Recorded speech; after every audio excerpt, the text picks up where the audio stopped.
जब आप अजान की आवाज सुनो तो आप ओम का ध्यान लगाओ, आपको लगे उस मालिक को याद किया जा रहा है। जब आप मस्जिद के सामने से गुजरो तो आपका सर श्रद्धा से झुक जाए। इस देश के अंदर मैं कहूं ना, अगर हिंदू और मुसलमान एक होकर के रहना सीख लेना तो देखना क्या बात बनेगी। और ये इतनी एकता होगी। मुसलमान बहुत संख्या में ऐसा है जो कि हिंदू की इज्जत करता है, सनातन की इज्जत करता है और प्रेम चाहता है। वहां पर जाकर जब देखता है कि मुसलमान की तस्वीर तो कुछ और दिखाई गई थी और यहां पर मुसलमान अलग तरह का है। नमस्कार, स्वागत है आप सभी का हिंदुस्तान 24 पर और मैं आप सबके साथ विपिन चौधरी। प्रयागराज महाकुंभ में मुस्लिम हिंदुओं की सेवा करते हुए दिखाई दे रहे हैं और वहीं अब काशी से भी इस प्रकार की तस्वीरें निकलकर सामने आ रही हैं।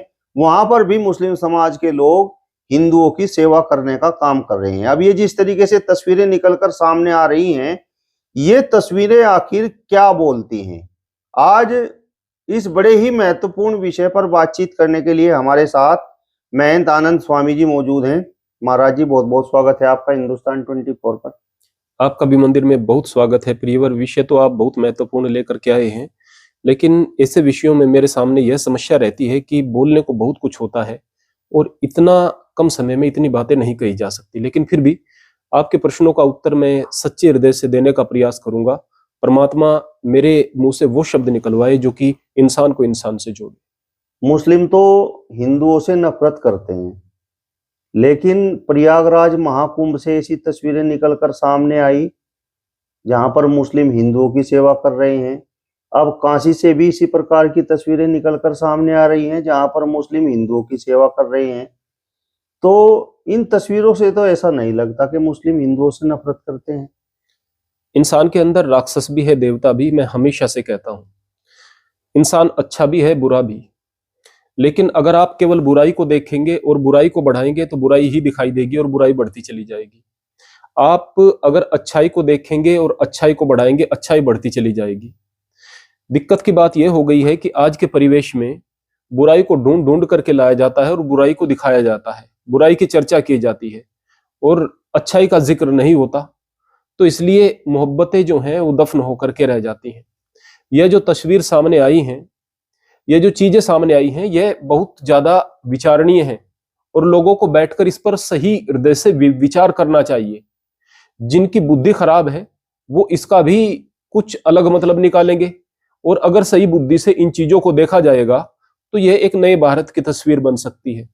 एक ऐसी जगह जो दुनिया के लिए एक मिसाल बनकर के सामने आ सकती है। भारतवर्ष में किसी चीज की कमी नहीं है। यहाँ बहुत ज्यादा खनिज हैं, यहाँ बहुत ज्यादा संसाधन है, प्राकृतिक संसाधन है। यह एक युवा देश है, बहुत बड़ा देश है, हर प्रकार की चीजें हैं। अगर यहाँ लोगों के बीच में अमन हो जाए, प्रेम हो जाए, आपसी रिश्ते बहुत बेहतर हो जाएं, तो हम आज भी विश्व गुरु हैं। महाराज जी, इन दोनों तस्वीरों को देखकर आपने क्या महसूस किया? आपकी नजर में मुसलमान क्या है? मेरी नजर में तो मुसलमान और हिंदू दोनों ही वास्तव में दोनों स्थानों पर बहुत बेहतरीन लोग भी हैं।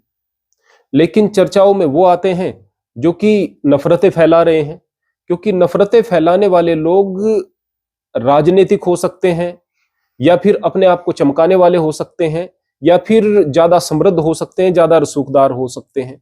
तो चारों ओर वही दिखाई देंगे। अब ऐसे में नफरतें ही नफरतें दिख रही होंगी। अगर प्रेम करने वाले लोग सामने आए और वो आपसी प्रेम को बढ़ाने की बात करें तो निश्चित रूप से प्रेम बढ़ेगा और दुनिया बहुत बेहतर हो जाएगी। खैर, मैं यहां पर एक बात बताना चाहता हूं। अभी आप अपने दिल पर इस बात को लेकर के देखें, इस देश में एक नया विवाद और शुरू हो गया है। वह विवाद है दलित और सवर्ण का विवाद। यदि हम लोग दलित के पास में जाते हैं और जाकर के ये कहते हैं कि भाई आप हमारे हो, हम आपको गले लगाने के लिए आए हैं, तो वो कहे कि आप तो हमारे बाबा साहब से डर कर आए हैं, संविधान से डर कर आए हैं, आपका दिल अच्छा नहीं है। हम कहें कि देखो भाई, हमारे बड़ों से जो गलती हुई है, जो भेदभाव हुआ है, वो हम ठीक करना चाहते हैं, तो वो कहें कि तुम्हारा इसके पीछे जरूर कुछ लोभ है, लालच है, तुम राजनीति कर रहे हो। जबकि हम सच्चे दिल से जाएं, कैसा लगेगा आपको? और ऐसा होता आया है, हमारे साथ होता आया है। अब हमारे पास ऐसा क्या है कि हम अपना प्रेम दिखा सके? क्या तरीका है? ठीक ऐसे ही मैं एक सवाल और पूछना चाहूंगा, वो ये कि अगर एक मुस्लिम हिंदू के लिए कुछ करता है और हिंदू यह कहे कि देखो ये दिखावा कर रहा है, तो उसके पास में ऐसा क्या है कि वो ये दिखा सके कि वो वास्तव में आपसे मोहब्बत कर रहा है। अभी प्रयागराज में कुछ हिंदू गए, बहुत सारे हिंदू जा रहे हैं, वहां पर कुंभ में बड़ी भगदड़ मच गई। उस भगदड़ के दौरान, उस आपातकाल की स्थिति में वहां पर मुस्लिम बंधुओं ने मस्जिद के अंदर हिंदुओं को स्थान दिया, और केवल स्थान ही नहीं दिया, मंदिर के जैसा माहौल वहां पर बन गया। वहां पर बैठे हुए लोग श्री राम का जाप भी कर रहे थे और बैठे हुए थे मस्जिद के अंदर। इस पर कुछ लोग कह रहे थे कि यह भी इन लोगों की चाल है, दिखावा है। कैसा लगेगा? यानी फिर आपको प्रेम करके कैसे दिखा सकते हैं, आपके करीब आकर कैसे दिखा सकते हैं। आज मैं आपसे केवल एक रिक्वेस्ट करूंगा कि वो जो वीडियो है जिससे कि हमें इस घटना का पता चला है, उस वीडियो का लिंक डिस्क्रिप्शन में जरूर देना। और मैं उन लोगों से जो नफरती लोग हैं, यह बात जरूर कहना चाहूंगा, एक बार इस वीडियो को देख लेना। वहां पर कुछ लोग गए तो वो नहीं जानते थे कि ये लोग मुसलमान हैं। काशी की आप बात कर रहे हैं? काशी की बात कर रहा हूं। वहां पर कुछ लोग गए, उनको यह नहीं पता था कि ये लोग मुसलमान हैं। अब चूंकि काशी के अंदर होटल नहीं मिल रहे, काशी के अंदर अव्यवस्था बहुत ज्यादा हो गई है, हो ही जाएगी जब भीड़ होगी। वो ऐसे ही गए तो सामने एक महिला बड़ा स्वागत उनका करती है, फिर दूसरा वो व्यक्ति उनका बहुत ज्यादा स्वागत करता है। वो व्यक्ति आ जाता है जिसका वो घर था, वो बहुत ज्यादा स्वागत करते हैं। अभी तक उनको ये नहीं पता था कि ये मुसलमान है। कैसे पता चलेगा भाई? हम सब इंसान है, दिखने में एक जैसे। पता नहीं चला कि ये मुसलमान है। सलीम मर्चेंट उसका नाम था। जैसे ही वो व्यक्ति कहता है, वहां पर वीडियो में कह रहा है, जैसे ही पता चला कि ये मुसलमान है तो हम थोड़ा सा हेजिटेशन में आ गए। जाहिर सी बात है, जिस तरह का परिवेश बना हुआ है उससे आदमी हेजिटेशन में आ जाएगा। अब वही व्यक्ति कहता है कि जैसे इन लोगों के भाव देखे, अब उस व्यक्ति के शब्द कह रहा हूं मैं, मेरे नहीं कह रहा हूं, कि हमें तो साक्षात ये ब्रह्मा जी के स्वरूप लगे हैं, मुसलमान के लिए कह रहे हैं कि वो व्यक्ति कह रहा है। जो व्यक्ति काशी जा रहा है, जो व्यक्ति कुंभ में जा रहा है, जो व्यक्ति विश्वनाथ की पूजा कर रहा है, उसको आप कम हिंदू तो नहीं कह सकते। वो तो हिंदू ही है, पूरे हिंदू भाव से ही गया है वहां पर पूजा के लिए। लेकिन वहां पर जाकर जब देखता है कि मुसलमान की तस्वीर तो कुछ और दिखाई गई थी और यहां पर मुसलमान अलग तरह का है, तो फिर उसका मन द्रवित हो जाता है। वहां पर औरतें रो रही हैं, वो कह रही हैं कि ऐसा प्यार हमने देखा ही नहीं है। वहां पर व्यक्ति कह रहे हैं कि इतने अच्छे से तो रामायण हम अपने घर में नहीं करते जितना कि यहां पर हो रही है। तो जो भाव वहां पर दिख रहे हैं, वो भाव उस भारत की तस्वीर है जैसा भारत हम बना सकते हैं। उस भारत की तस्वीर है। वो बन कैसे सकता है? वो तब बन सकता है जब हम दिल से की गई कद्र को, भावना को और सेवा को समझें और उसका प्रचार करें और उसके बदले में हम ऐसा ही व्यवहार करें। मैं पुनः एक बात पूछना चाहता हूं इस देश से। राम मंदिर का इंतजार था, मुझे भी था कि राम मंदिर बनना चाहिए। बाबरी मस्जिद, वास्तव में वहां पर राम मंदिर था और बाबरी मस्जिद बनाई गई थी, वहां पर राम मंदिर बनना चाहिए था। अदालत ने फैसला दिया, राम मंदिर बन गया। पीछे के सारे विवादों को भूल करके जब वहां पर प्राण प्रतिष्ठा हो रही थी, मुस्लिमों ने स्वागत किया वहां पर हिंदुओं का। हिंदू कह रहे थे कि एक राजनीति है। कौन सी राजनीति है भाई? वो दिल से स्वागत कर रहे थे, दिल से स्वागत किया। एक अलग भारत की तस्वीर सामने आ रही थी। जो व्यक्ति केस लड़ रहा था, किस चीज के लिए केस लड़ रहा था? कि यहां पर बाबरी मस्जिद रहनी चाहिए, उसको न्योता दिया गया। वो भी राम मंदिर के प्राण प्रतिष्ठा के कार्यक्रम में आता है।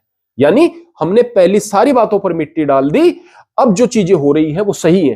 कितनी अच्छी बात थी। अब यहां पर हिंदुओं को भी चाहिए था कि भाई बहुत सारे मंदिर हैं जो तोड़ करके मस्जिद बनाई गई है, आक्रांता आएंगे तो बनाएंगे, लेकिन वो उन्होंने बनाए हैं। आज वो मस्जिद के रूप में अगर वहां पर पूजा कोई कर रहा है या फिर अपना सजदा कर रहा है, अपनी नमाज अदा कर रहा है, तो फिर आप अब उन सारी चीजों को दफन कर दो और अब एक नए भारत के निर्माण में लग जाओ। अगर आप ऐसे ही विवाद उठाते रहेंगे ना, तो ना आप अल्लाह के हैं, ना आप राम के हैं, आप किसी भी चीज के नहीं हैं, आप केवल नफरती लोग हैं। अब इन चीजों को, इन भावों को अगर आप शक की दृष्टि से देखेंगे तो कहां की इंसानियत है भाई? मैं ये कहूंगा कि भावनाओं को समझो। सामने वाला बड़े प्यार से, आप देखिएगा नाटक अलग से दिख जाता है प्रिय विपिन जी, उस लिंक पर जाकर के वीडियो को देखना, उस व्यक्ति के भाव स्पष्ट रूप से दिख जाएंगे कि वो कितने भाव से वहां पर सेवा कर रहा है। एक और बात, वहां पर जो हिंदू लोग थे वो कह रहे हैं कि हमने पूछा कि हम यहां पर अपने विश्वनाथ को भोग लगाना चाहते हैं, उसके लिए प्रसाद बनाना है। बोले हम लेकर आते हैं, हम बना देंगे भोजन वगैरह। तो उन्होंने कहा नहीं, वो हमें ही बनाना है। यानी उन्होंने इस बात से ऐतराज नहीं माना कि हमारे यहाँ का भोजन नहीं ले रहे, कोई बात नहीं, आपकी आस्था है, आप अपनी आस्था के हिसाब से बनाओ। उन्होंने अपनी आस्था के हिसाब से वहां प्रसाद बनाया, भोग लगाया, पूजा की, यानी दिक्कत नहीं मान रहे। मेरा कहने का मतलब यह है कि बहुत सारी बातें ऐसी हैं जो इस्लाम की अलग है, बहुत सारी बातें ऐसी हैं जो हिंदू की अलग है। अरे भाई, आप अपने अलग रिचुअल्स को अलग तरह से मनाओ, वो अलग मनाएंगे, है ना। आप उनको किसी प्रकार से इंटरफेयर ना करो, आप उनको ना करो, आप दोनों एक दूसरे से प्यार से बंधो। तो जब करीब आओगे तो क्या पता क्या क्या चीजें वो आप एक दूसरे से सीखोगे, क्या पता किस तरह से एडजस्ट हो जाएंगे। शुरुआत किस चीज से होगी कि आप अपने अकीदे के साथ रहो, हम अपनी आस्था के साथ रहते हैं, यहां से होगी शुरुआत, प्यार से होती है। तो इस बात को भी देखा कि उनके यहां से जो भोजन नहीं भी कर रहा, बहुत सारे लोग वहां भोजन कर रहे थे, जो उनके यहां से जो नहीं भी कर रहे थे उससे भी वो प्रेम कर रहे हैं। ये होती है असली भारत की तस्वीर। मतलब मुस्लिम हिंदू की जितनी सेवा कर ले, जितनी मदद कर ले, जितना भाईचारे का हाथ बढ़ा ले, लेकिन हिंदू उसे शक की दृष्टि से देखेगा। ये दोनों स्थानों पर अक्सर मैंने पाया है। मैंने कई स्थानों पर ऐसा भी पाया है कि हमने कहीं पर कोई बातें कही, दिल से बातें कही, और मुसलमान लोग तारीफ कर रहे हैं। वहीं पर हमने ये पाया दूसरा मुसलमान कह रहा है कि है तो काफिरी, एक दिन इसका असली रूप सामने आएगा, है ना। हमने यह भी सुना है अपनी तकरीर के बाद में, अपने भाषण के बाद में हमारे बारे में यह बात भी सुनी है, और वहीं यह बात भी देखी है कि बहुत सारे मुसलमान दिल से प्रेम कर रहे हैं। अगर उस व्यक्ति की बात को मैं दिल पे लेकर, जो ये कह रहा है कि है तो आखिर काफिर ही और इसका असली रूप सामने आएगा, उसकी बात को दिल पे लेकर मैं उन लोगों के असली प्यार को, जो असली प्यार दे रहे हैं और सम्मान दे रहे हैं, उसको बुला दूंगा, तो मैं समझो उसी राह पर हूं जो कि हम ये देख रहे हैं कि हम अपने दलित बंधुओं के लिए दिल से कर रहे हैं। जब मैं 11 वर्ष का था, जब समानता के लिए काम कर रहा हूं, तब से मैं 11 वर्ष की उम्र से मंच पर चला गया था, तब से काम कर रहा हूं इस एकता के लिए, प्रेम के लिए। लेकिन अब भी शक की दृष्टि से देखा जाता है। मैंने रविदास जी के लिए उनको अपना गुरु मैं मानता हूं, इसमें कोई ऐसी बात नहीं है, कोई बनावट वाली बात नहीं है। मैं मानता हूं क्योंकि उन्होंने अलग तरह के धर्म की एक शुरुआत की थी, हिंदू धर्म को ठीक करने का प्रयास किया था। उनकी सेवा में, उनकी श्रद्धा में एक वीडियो बनाई, उस पर मुझे बहुत सारी गाली दे रहे हैं जो हमारे दलित बंधु हैं। वो कह रहे हैं कि तुम भगवाधारी हो, तुम कैसे उनकी तारीफ कर सकते हो। कमाल की बात है। अब अगर उनकी बात हमें बुरी लग रही है, ठीक इसी स्थान पर हम वहां पर खड़े नहीं हो जाते क्या कि अगर कोई मुसलमान दिल से प्रेम कर रहा है और वहां पर हम उसको कहें कि यह नाटक कर रहा है। हमारी जो मोहब्बतें हैं ना प्रिय विपिन जी, वो कंडीशनल हो गई है। कंडीशनल कैसे हो गई है? जैसे कि मैं स्पष्ट रूप से बता दूं, हालांकि राजनीति का कोई जिक्र नहीं है, लेकिन मैं स्पष्ट रूप से बता दूं कि मैं बीजेपी के साथ रहता हूं। मेरे कुछ राजनीतिक कारण भी हो सकते हैं, कुछ जरूरतें भी हो सकती हैं, और मैं किस चीज को पसंद कर रहा हूं वो मेरा व्यक्तिगत मामला है। लेकिन अगर कोई समाजवादी का बंदा आकर के मेरे बराबर में बैठ गया और मैं कहूं कि वो कमतर हिंदू है, तो ये जो है ना, ये सोच खतरनाक होती है। कोई कांग्रेस वाला व्यक्ति आ गया, राजनीतिक तल पर आप एक दूसरे का विरोध कर लीजिएगा कि ये कम हिंदू है, ये गलत बात हो जाएगी। मूल बात यह है कि राजनीति को जब आप धर्म से जोड़ देते हैं, जब मोहब्बत के लिए आप कंडीशन लगा देते हैं, एक व्यक्ति जो देश के लिए जान देने को तैयार है, मुसलमान है व्यक्ति, देश के लिए जान देने को तैयार है, और वो जय हिंद भी बोल रहा है, कहेंगे कि नहीं नहीं नहीं नहीं, अभी आप बेहतर जो है मुसलमान नहीं हुए, अभी आपको वंदे मातरम बोलना पड़ेगा। अब उनका विश्वास किस तरह से बैठा हुआ है, वो वंदे मातरम को किस तरह से ले रहे हैं, वो एक अलग बात है कि आप तक किस तरह से धार्मिक स्तर पर ले रहे हैं। उसने वंदे मातरम नहीं कहा, देखो देखो ये गद्दार लोग, अरे वो जान देने को तैयार था देश के लिए, है ना। और दी भी है बहुत सारे लोगों ने, देखो ये गद्दार लोग, और फिर कुछ आतंकवादियों के नाम गिना देंगे। हुए हैं आतंकवादी भी, होते हैं। मैं कहूंगा इस्लाम में कुछ ज्यादा है, ये बात कुछ मुसलमानों को बुरी लग जाएगी, लेकिन कुछ ज्यादा है। इस बात में कुछ और कारण है, मैं बाद में बताऊंगा। लेकिन इस देश पर जान देने वाला भी बहुत सारे लोग हैं। मतलब मुस्लिमों का प्यार तब समझा जाएगा जब वो वंदे मातरम बोलेगा या फिर जय श्री राम बोलेगा, या जय श्री राम बोलेगा। इसके अलावा चाहे वो देश के लिए शीश कटा ले और हिंदुओं के भाईचारे में अपनी जान दे दे। एक और भी मैं बात बताता हूं कि अभी एक व्यक्ति श्री राम के नारे लगा रहा है, जय श्री राम बोल रहा है, कह रहा है कि हम अच्छा, आजम खान को मैं दिल से पसंद नहीं करता हूं, वो एक अच्छा वक्ता था लेकिन कट्टरवादी था। लेकिन आजम खान कहता है कि हम बाबर की औलाद नहीं, हम श्री राम की औलाद हैं। तो उस समय क्या कह रहे हैं कि देखो ये तो राजनीति कर रहा है। अरे नहीं भाई, वो सही कह रहा है, वो श्री राम की औलाद है वो वही खून है। वो सही कह रहा है। अच्छा, एक और मैं बात बता दूं आपको, इस देश के अंदर, ये बात कुछ लोगों को बुरी लग सकती है, इस देश के अंदर हम वर्तमान समय में अपने कुछ दलित बंधुओं की बहुत सारी बातों को बर्दाश्त कर रहे हैं। वो श्री राम को गाली दे रहे हैं, वो ब्रह्मा विष्णु महेश को, देवताओं को गाली दे रहे हैं, वो ईश्वर को भी नहीं मान रहे, गाली दे रहे हैं। आप क्या कहते हैं कि हमारे अपने हैं, हमारे अपने हैं। और एक मुसलमान जो रामायण की चौपाई पढ़ रहा है और श्री राम के नारे लगा रहा है, बोले कि ये खतरनाक है, ये बेकार है, ये खराब है। उसको जो कि आपका नहीं हो सकता, मैं कहता हूं कि प्रेम उससे भी करो, उसको जो आपका नहीं हो सकता, ना आज है ना कल होगा, समझना इस बात को, मैं अलग दृष्टि से कह रहा हूं, उसको तो आप अपना बनाने की कोशिश में कर रहे हो। एक बार इस देश के अंदर बहुत सारी गठबंधन हुए, बहुत सारे, यानी बोले कि अब खालिस्तानी मुसलमानों से मिल रहे हैं, अब दलित मुसलमानों के साथ में मिल रहे हैं। दलितों के साथ में बहुत बुरा हुआ है पाकिस्तान में, बांग्लादेश में दलितों के साथ में हुआ है। सवर्णों के साथ में क्या किया है मुसलमानों ने? अगर बात करूं मैं यहां जाति में नहीं बांट रहा, मैं एक अलग बात कह रहा हूं, अगर इसको इस तरीके से समझोगे तो बात लगे, कुछ किया तो नहीं।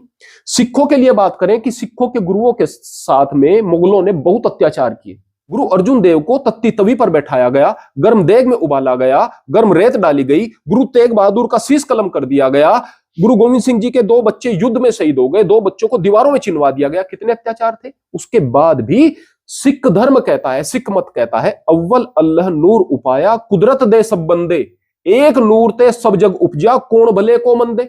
जब इतना सारा अत्याचार किया था, बोले वो मुगलों ने किया था, अल्लाह ने नहीं किया था, वो मुसलमानों ने नहीं किया था, वो मुगलों ने किया था, है ना। उसके बाद भी वो लोग तो जाकर के मिल सकते हैं, हिंदुओं तुम लोग क्यों नहीं मिल सकते? इस देश के अंदर मैं कहूं ना, अगर हिंदू और मुसलमान एक होकर के रहना सीख लेना तो देखना क्या बात बनेगी। और ये इतनी एकता होगी, ये और कहीं नहीं हो सकती। कारण क्या है?